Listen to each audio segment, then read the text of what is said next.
किया है उसका इतिहास कहता हूँ, ध्यान से सुनो। सुंदर काशीपुरी नगरी में एक अत्यंत निर्धन ब्राह्मण रहता था। वह भूख और प्यास से बेचैन हुआ पृथ्वी पर घूमता था। ब्राह्मणों से प्रेम करने वाले श्री भगवान ने ब्राह्मण को दुखी देखकर बूढ़े ब्राह्मण का रूप धारण कर उसके पास जा आदर के साथ पूछा कि हे विप्र, तुम नित्य ही दुखी होकर पृथ्वी पर क्यों घूमते हो? हे श्रेष्ठ ब्राह्मण, यह सब मुझसे कहो, मैं सुनना चाहता हूँ। ब्राह्मण बोला, मैं निर्धन ब्राह्मण हूँ, भिक्षा के लिए पृथ्वी पर फिरता हूँ। हे भगवान, यदि आप इस छुटकारे का उपाय जानते हो तो कृपा कर कहो। वृद्ध ब्राह्मण बोला कि श्री सत्यनारायण भगवान मनवांछित फल देने वाले हैं, इसलिए हे ब्राह्मण, तू उनका पूजन कर, जिसके करने से मनुष्य सब दुखों से मुक्त होता है। ब्राह्मण को व्रत का सारा विधान बतलाकर बूढ़े ब्राह्मण का रूप धारण करने वाले सत्यनारायण भगवान उन पर ध्यान हो गए। जिस व्रत को वृद्ध ब्राह्मण ने बतलाया है, मैं उसको अवश्य करूंगा। यह निश्चय करने पर उस ब्राह्मण को रात में नींद नहीं आई। सवेरे उठकर श्री सत्यनारायण भगवान के व्रत का निश्चय कर भिक्षा के लिए चल दिया। उस दिन उसको भिक्षा में बहुत धन मिला, जिससे बंधु बांधवों के साथ उसने श्री सत्यनारायण का व्रत किया।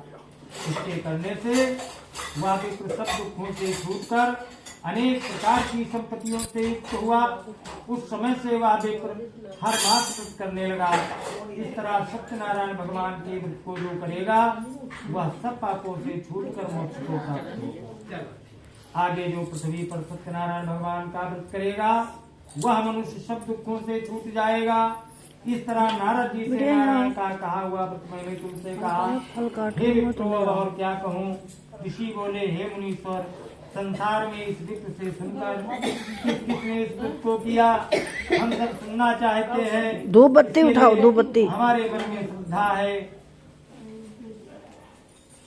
सूत जी बोले, हे मुनियों, जिसने इस व्रत को किया है तुमको बैठना चाहिए थोड़ी देर। एक समय यह वृद्ध ब्राह्मण मन और ईश्वर के अनुसार बंधु बांधवों के साथ व्रत करने को तैयार हुआ।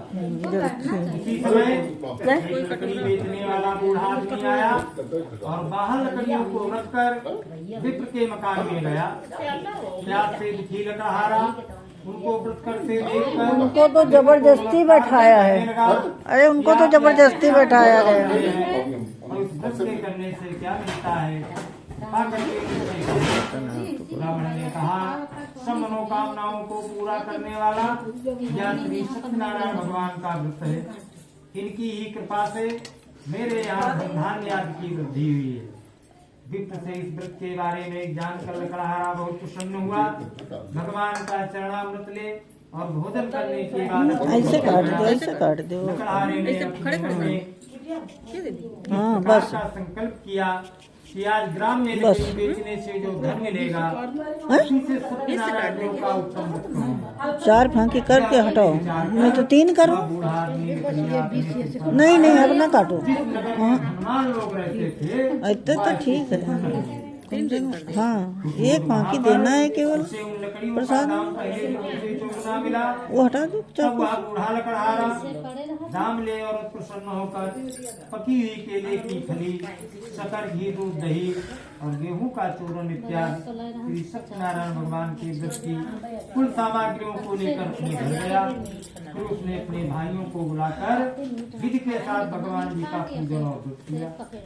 इस व्रत के प्रभाव से वह बूढ़ा लकड़हारा धन पुत्र आदि से युक्त हुआ और संसार के तुम काटो तो जितना आएगा उसमें काट लो। पुराणे रेवाखंडे श्री सत्यनारायण व्रत कथायां द्वितीयोऽध्यायः। बोले सत्यनारायण भगवान की जय।